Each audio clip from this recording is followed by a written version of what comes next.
Hello, good afternoon. I am Dr. Kiran. I am a general physician practicing in Kiran Polyclinic at Mysore near Nanjangud Road. Today my speech or my topic is acid peptic disease ಅಂತ ಅಂದರೆ ಕನ್ನಡದಲ್ಲಿ ಹೇಳಬೇಕು ಅಂದರೆ acid peptic ಅಸ್ವ್ಯವಸ್ಥೆ ಅಂತ. ಸಾಮಾನ್ಯವಾಗಿ ನಮ್ಮಲ್ಲಿ patients gastric ಇದೆ, ನನಗೆ ಹೊಟ್ಟೆ ಉರಿ ಇದೆ, ಎದೆ ಉರಿ ಇದೆ, ಬಾಯಿ ನೀರು ಬರುತ್ತೆ, ತೇಗ್ ಬರುತ್ತೆ, ಊಟ ಸೇರಲ್ಲ ಅಂತ ಬರ್ತಾರೆ. ಇದು ತುಂಬ ಕಾಮನ್ ಆಗಿ ನಮ್ಮ ಪೇಷಂಟ್ಸ್ ನಮ್ಮ ಕ್ಲಿನಿಕ್ಗೆ ಬರ್ತಾರೆ. ಏನಂತ ಅಂದರೆ ತುಂಬ ಹೊಟ್ಟೆ ಉರಿ ಬರುತ್ತೆ, ಹೊಟ್ಟೆ ಉಬ್ಬರಣೆ ಬರುತ್ತೆ, ಎದೆ ಉರಿ ಬರುತ್ತೆ, ತೇಗ್ ಬರುತ್ತೆ ಅಂತ. ಇದನ್ನು ನಾವು ಪೆಪ್ಟಿಕ್ ಹುಣ್ಣುಗಳು ಅಂತೀವಿ ಅಥವಾ ಇಸೋಫೇಜಿಯಲ್ ರಿಫ್ಲಕ್ಸ್ ಡಿಸೀಸ್ ಅಂತ ಎರಡು ಥರ ಹೇಳ್ತೀವಿ. ಪೆಪ್ಟಿಕ್ ಹುಣ್ಣುಗಳು ಅಂದರೆ ಜಠರದಲ್ಲಿ ಸಣ್ಣ ಸಣ್ಣ ರಂಧ್ರವಾಗಿ ಹುಣ್ಣುಗಳಾಗಿರ್ತವೆ ಅಥವಾ ಕರುಳಿನ ಮೊದಲಿನ ಭಾಗ ಅಂದರೆ ಡಿಯೋಡಿನಮ್ನಲ್ಲಿ ಓಪನ್ ಅಲ್ಸರ್ಸ್ ಅಂತೀವಿ, ಸಣ್ಣ ಸಣ್ಣ ಹುಣ್ಣುಗಳಾಗಿರ್ತವೆ. ಇಲ್ಲಿಂದ ಚೂರು ರಕ್ತಸ್ರಾವನ ಆಗುತ್ತೆ, ಅಲ್ಲಿಂದ ಹೊಟ್ಟೆ ಉರಿ ಬರುತ್ತೆ, ಅದು ಪೆಪ್ಟಿಕ್ ಹುಣ್ಣುಗಳು.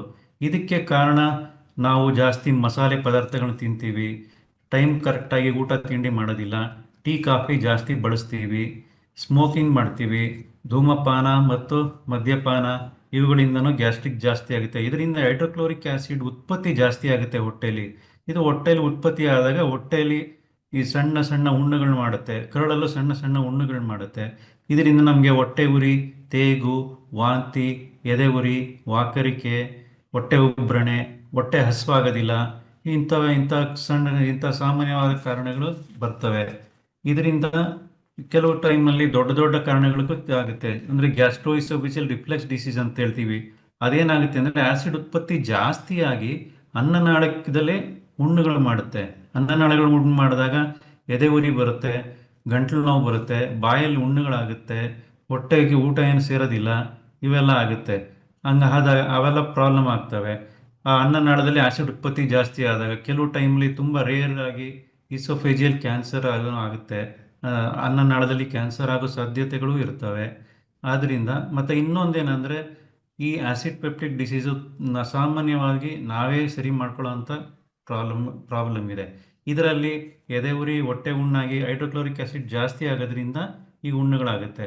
ಅದನ್ನು ನಾವು ಹೇಗೆ ಅದರಲ್ಲಿ ಸಾಮಾನ್ಯ ಕಾರಣಗಳು ನಾವು ಜಾಸ್ತಿ ತಲೆನೋವು, ಮೈಕೈಯನ್ನು ಮಾತ್ರೆಗಳು ಉಪಯೋಗಿಸೋದ್ರಿಂದ ಹುಣ್ಣುಗಳು ಜಾಸ್ತಿ ಆಗುತ್ತೆ. ಸ್ಟಿರಾಯ್ಡ್ ಬಳಸ್ತೀವಿ, ಲಾಂಗ್ ಟರ್ಮ್ ಸ್ಟಿರಾಯ್ಡ್ ಉಪಯೋಗಿಸಿದ ಸೇವನೆಯಿಂದ ಅದರಿಂದನೂ ತುಂಬ ಹುಣ್ಣುಗಳಾಗುತ್ತೆ.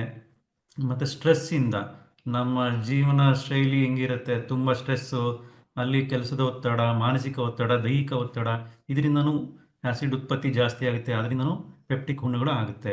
ಸೊ ಇವನ್ನೆಲ್ಲ ನಾವು ತಡೆಗಟ್ಟಬೇಕಾಗುತ್ತೆ. ಮತ್ತು NSAIDಗಳು, ಪೇಯ್ನ್ ಕಿಲ್ಲರ್ಗಳು ಸಾಮಾನ್ಯವಾಗಿ ಆ ತಲೆನೋವು, ಮೈಕೈ ನೋವು ಅಂತ ಮಾತ್ರೆಗಳು ಸೇವನೆ ಮಾಡ್ತಾನೆ ಇರ್ತೀವಿ, ಅದರಿಂದನೂ ಆಗುತ್ತೆ. ಸಾಮಾನ್ಯವಾಗಿ ಹೈಡ್ರೋಕ್ಲೋರಿಕ್ ಆಸಿಡ್ ಜಾಸ್ತಿ ಉತ್ಪತ್ತಿ ಆಗೋದ್ರಿಂದ ಈ ಹುಣ್ಣುಗಳಾಗುತ್ತೆ.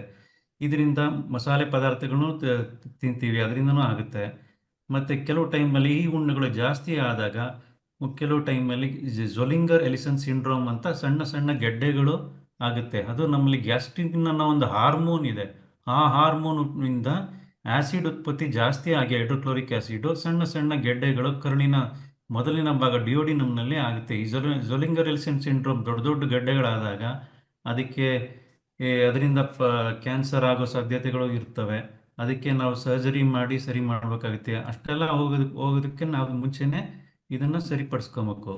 ಅಂದರೆ ಇದನ್ನು ಸರಿಪಡಿಸ್ಕೊಳ್ಳೋದು ಹೇಗೆ ಅಂದರೆ, ಒಂದು ನಮ್ಮ ಆರೋಗ್ಯದಲ್ಲಿ ಆರೋಗ್ಯಕರ ಆಹಾರ ಬಳಸಬೇಕು. ಖಾರ, ಎಣ್ಣೆ, ಜಿಡ್ಡು, ಟೀ, ಕಾಫಿ ಇಂಥ ಸೇವನೆಗಳನ್ನು ಕಮ್ಮಿ ಮಾಡಬೇಕು.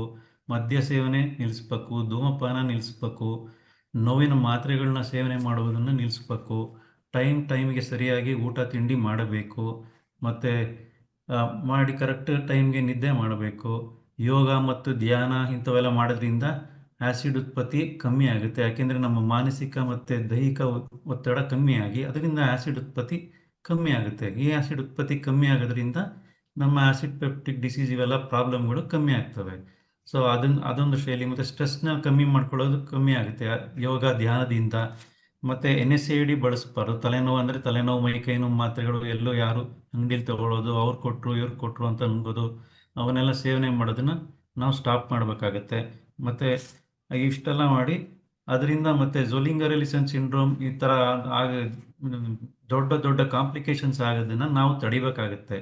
ಈ ಥರ ತಡೆಯೋದ್ರಿಂದ ನಮ್ಮ ಆರೋಗ್ಯದಲ್ಲಿ ಚೇತರಿಕೆ ಆಗುತ್ತದೆ. ಇದಕ್ಕೆ ಕೆಲವು ಟ್ರೀಟ್ಮೆಂಟ್ಗಳು ಇದ್ದಾವೆ. ಮೊದಲೆಲ್ಲ ಇದಕ್ಕೆ ಸರ್ಜರಿನೇ ಹೇಳ್ತಾ ಇದ್ವಿ. 20 ವರ್ಷದಿಂದ ಇದಕ್ಕೆ ಯಾವುದು ಔಷಧಿಗಳಿರಲಿಲ್ಲ ಪೆಪ್ಟಿಕ್ ಹುಣ್ಣುಗಳಿಗೆ. ಪೆಪ್ಟಿಕ್ ಹುಣ್ಣಾದರೆ ಅವರಿಗೆ ಆಪ್ರೇಷನ್ ಮಾಡ್ಬೇಕಾಗಿ ಬರ್ತಿತ್ತು. ಈಗೆಲ್ಲ ಅದಕ್ಕೆಲ್ಲ PPI ಅಂತ ಪ್ರೋಟಾನ್ ಪಂಪ್ ಇನಿಬಿಟರ್ಸ್ ಅಂತ ಬರುತ್ತೆ, ಮತ್ತು H2 ಬ್ಲಾಕರ್ಸ್ ಅಂತ ಬರ್ತವೆ. ಇವನ್ನೆಲ್ಲ ಕೊಟ್ಟು ಆ್ಯಸಿಡ್ ಉತ್ಪತ್ತಿ ಕಮ್ಮಿ ಮಾಡಿ ಆ ಹುಣ್ಣುಗಳನ್ನು ವಾಸಿ ಮಾಡ್ತೀವಿ. ಮತ್ತು ಇನ್ನೊಂದು ಇಲ್ಲೇನು ಹೇಳಬೇಕು ಅಂದರೆ, ಕೆಲವು ಟೈಮಲ್ಲಿ ಹೆಲಿಕೋಬ್ಯಾಕ್ಟರ್ ಪೈಲೋರಿ ಅಂತ ಒಂದು ಬ್ಯಾಕ್ಟೀರಿಯಾ ಇದೆ. ಅದು ಒಂದು ಕಾರಣ ಆಗುತ್ತೆ ಗ್ಯಾಸ್ಟ್ರಿಕ್ ಹುಣ್ಣುಗಳಿಗೆ. ಸೊ ಅದನ್ನು ನಾವು ಹೇಗೆ ಕಂಡುಹಿಡಿತೀವಿ ಅಂದರೆ, ಒಂದು ಎಂಡೋಸ್ಕೋಪಿ ಅಂತ ಮಾಡಿ ಅದರಲ್ಲಿ ಒಂದು ಬಯಾಪ್ಸಿ ಅಂತ ತೆಗಿತೀವಿ. ಅದೇನು ಒಂದು ಸಣ್ಣ ಪೀಸ್ ತೆಗೆದು ಆ ಸಣ್ಣ ಪೀಸಿನಲ್ಲಿ ನೋಡಿದ್ರೆ ಹೆಲಿಕೋಬ್ಯಾಕ್ಟೀರ್ ಪೈಲೋರಿ ಏನಾದರೂ ಕಂಡು ಬಂದರೆ ಅದಕ್ಕೆ ತಕ್ಕನೇ ಆದ ಟ್ರೀಟ್ಮೆಂಟನ್ನು ಕೊಡಬೇಕಾಗುತ್ತದೆ. ಸೊ ಇದರಿಂದ ಇದನ್ನೆಲ್ಲ ತಡಿಬೋದು. ಸೊ ಇದೆಲ್ಲ ನಮ್ಮ ಜಾಸ್ತಿ ಪೇಷಂಟ್ ಕೈನಲ್ಲೇ ಇದೆ ತಡೆಯೋದಕ್ಕೆ.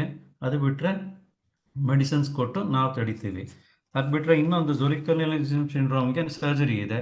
ಸೊ ಆ ಸರ್ಜರಿ ಮಾಡಿ ಅದನ್ನು ಸರಿ ಮಾಡಬೇಕಾಗಿ ಬರುತ್ತೆ. ಸೊ ಇವೆಲ್ಲ ಮಾಡಿ ನಮ್ಮ ಆ್ಯಸಿಡ್ ಉತ್ಪತ್ತಿ ಇವನ್ನೆಲ್ಲ ಕಮ್ಮಿ ಮಾಡ್ಬೋದು.